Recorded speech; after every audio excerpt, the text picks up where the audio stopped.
Hello and good evening, students, and welcome back to Global Online Platform. This is Chandni Swarnakar, and basically today we are going to cover the second part of Jane Austen. There are only few works that we need to complete in this section, okay? So you can get my lecture at 6 p.m. on a daily basis. Now, video में आगे बढ़ने से पहले मैं आपको बता देती हूँ जून 2024 में JRF लेने के लिए स्मार्ट प्रिपरेशन करने की ज़रूरत है। इसके लिए ग्लोबल ऑनलाइन आपके लिए लेकर आया है इंग्लिश लिटरेचर का कंप्लीट कोर्स, जिसमें आपको फुल सिलेबस वीडियो लेक्चर्स मिलेंगे, जिसमें शॉर्ट एंड स्मार्ट ट्रिक के साथ आपके सारे कॉन्सेप्ट क्लियर हो जाएंगे। उसके साथ ही आपको full syllabus notes PDF format में भी अवेल कराया जाएगा, जिसे आप अपने मोबाइल लैपटॉप में डाउनलोड करके इजीली पढ़ सकते हो। उसके साथ ही आपको मॉक टेस्ट मिलेंगे, जिसे as it is question exam में पूछे जाते हैं। मॉक टेस्ट आपके फाइनल प्रिपरेशन में बहुत हेल्प करता है, तो गिवन कॉन्टैक्ट नंबर को कॉन्टैक्ट करके आप इसे ज्वाइन कर सकते हो। और सबसे अच्छी बात इस कोर्स की है that you are going to get complete paper 1 course for free. Okay, now free videos के एक्सेस के लिए ग्लोबल ऑनलाइन ऐप को आप डाउनलोड कर सकते हो। सोर्स से फिर जाओगे, आपको सारे कोर्सेज की जानकारी यहाँ से मिल जाएगी। कोर्स का नाम लिखोगे तो कोर्स का ओवरव्यू आपके सामने आ जाएगा। इसकी ड्यूरेशन, इसकी फीस, हर चीज़ जो है आपको मिल जाएगी। कंटेंट सेक्शन पे क्लिक करते हो तो आपको यूनिट वाइज जो है फोल्डर्स अवेलेबल मिलेंगे। हर एक यूनिट में theory lectures, evaluation notes, mock test and MCQs आपको मिलेंगे। इसके अलावा आपको कुछ भी पढ़ने की ज़रूरत नहीं है। उसके साथ ही अगर आप ग्लोबल ऑनलाइन पेड कोर्स को ज्वाइन करते हो तो आपको व्हाट्सएप ग्रुप में भी ऐड किया जाएगा, जहाँ पे हर एक सेशन की PDF आप लोगों के साथ में प्रोवाइड करवाई जाएगी। ओके, हाँ, so if you are interested you can join. Okay, now let's cover, we have covered the four works now, so this is going to be our fifth work, so never mind. Now the fifth work is Northanger Abbey.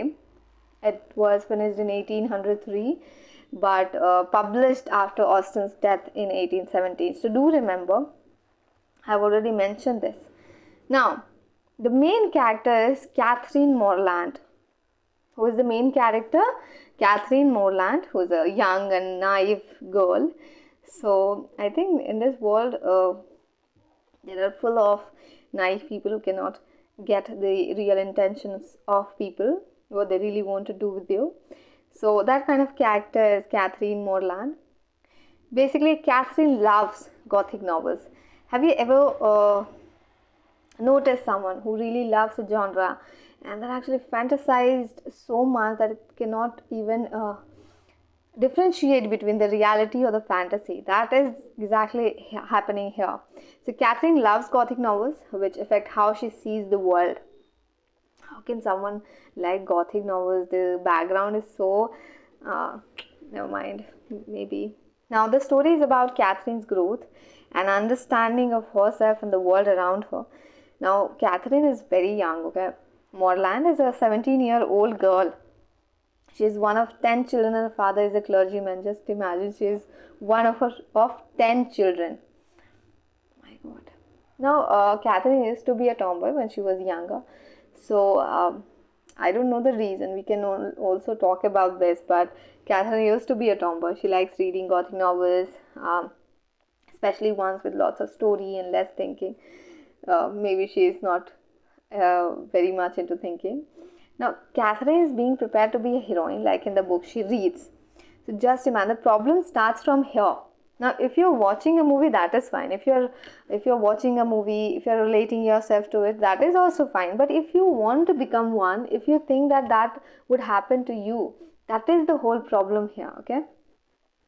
Now, Catherine Morland is invited by her wealthy neighbors, the Ellens, to join them in Bath for the winter season. In Bath, Catherine meets a young man named Henry Tilney, and they dance together. So it's a kind of a love story as well, you're going to see. Now, Mrs. Ellen reunites with her old friend Mrs. Thorpe, who it sounds like Thor, right? Yeah, Marvel movies Thor, whose daughter Isabella becomes friends with Catherine. So for that, now you have to read the story. I'm not going to recite the whole story here. You just need to read the story, background, and the basic information I have already given you. Now, Isabella introduces Catherine to a Gothic novel called Mysteries of Udolpho by Anne Radcliffe. So we are also going to cover that. We are also going to cover Anne Radcliffe Mysteries of Udolpho. It's the first. It is actually basically considered as one of the Gothic novels, earlier Gothic novels. Okay, so Catherine's brother Jane's friend John Thorpe also arrives in Bath and meets Catherine. So I'm not going to tell you the whole story. You have to do that work. Okay, we be a student who can work hard a little. You can do it. Now here, of course, not the fifth work, it's a sixth work. So Persuasion is there. So it was finished before she passed away, but it was published in December 1817, but the title page says 1818. So why it is like that, yeah? 1817 and the page says 1818. Okay, it was released at the same time as another novel of hers called Northanger Abbey. So when Northanger Abbey was published, at the same time it was also a work that was published. Now the story follows Anne Elliot, a 27-year-old English woman. Okay, see, it's a love story, of course. Okay, so basically family's decision is supreme here. Because of her basically family, they got separated. The lovers got separated. So you will see that here. Her family moves to save money by renting their house to an admiral and his wife. Now Anne was engaged to Captain Frederick Wentworth in 1806, but they broke up because Anne's friend and family convinced her to end it. Now just imagine, they convinced her and she got convinced. That is surprising. Now 8 years later, Anne and Captain Wentworth meet again and consider giving their love another chance. That is the whole plot line here. So you can go and read it, not watch. The novel gained more popularity in the 19th and 20th century, and still it's very popular nowadays. So that is why we are reading it, right? Now here, scholars have debated Austen's work extensively, especially focusing on Anne Elliot's maturity. Okay, so that I was actually questioning, because their family told her to end the relationship, she ended it. So somewhere you can actually focus on Anne Elliot's maturity.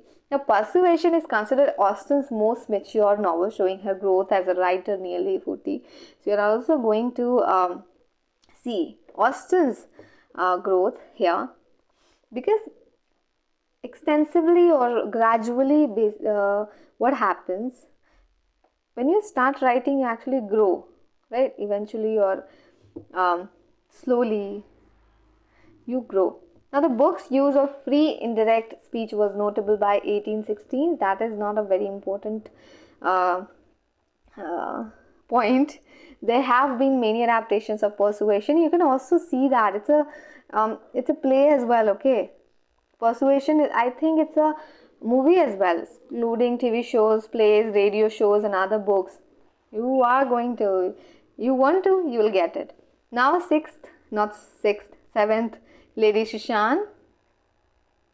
Now basically it's a epistolary novella. It's not a novel. Okay, so it's not a novella.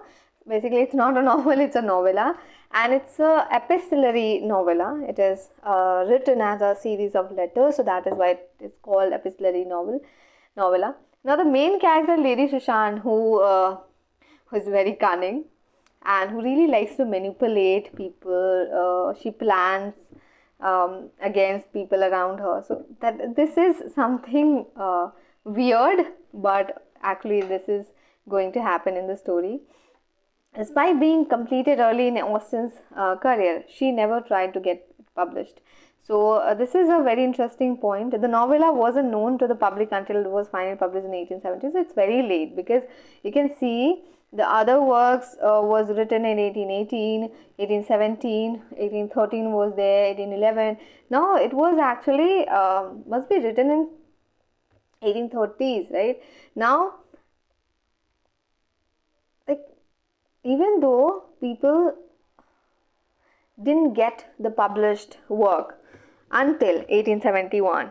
Now it's a story of deceit, romance, and the complexities of relationship, all conveyed through letters between, do remember the characters. Okay, so do remember which characters. You have to find out. Now, of course, romance we can see here, and complexities from Lady Susan's behavior, planning, manipulation. Now the eighth work is the Watsons. Watson, as I've already mentioned, it's an unfinished novel, not unpublished. It's an unfinished novel. Started around 1803. Austen didn't finish it, and there are many ideas about why. So don't get there, okay? Her niece continued the story, and it was published in 1850. And basically, she started the novel, writing the novel around 1803 when she lived in Bath. Okay, so there was a mention of Bath. So that is it. Do remember that it's an unfinished novel, and it was actually started in 1803 and it's published eventually in 1850. Do remember. And the last ninth work is Sandition. So I've already mentioned it's an incomplete work, unfinished work, of course. Now Austen began writing it in January 1870. So many works she wrote it earlier, but she publishes after so many years, but only finished 11 chapters before stopping. Okay, so 11 chapters is there. It's an unfinished work. She might have stopped because she got sick. There's an illusion, basically not illusion, assumption is there that she might have stopped because she got sick, but we are not sure. Okay, now the novel was first published in full in 1925 as fragment of a novel by R.W. Chapman. So do remember this. You cannot afford to skip it. Okay, so it was incomplete but has a full form. The full form basically with 11 chapters, not adding some more. Fragment of a novel by R.W. Chapman. Okay, Sandition was not the title. So this is the whole thing we have covered today. We have covered Jane Austen, right, in this first part 1 and then second part. So for now, thank you so much. We have completed today's lecture. We'll meet in the next lecture. All the very best.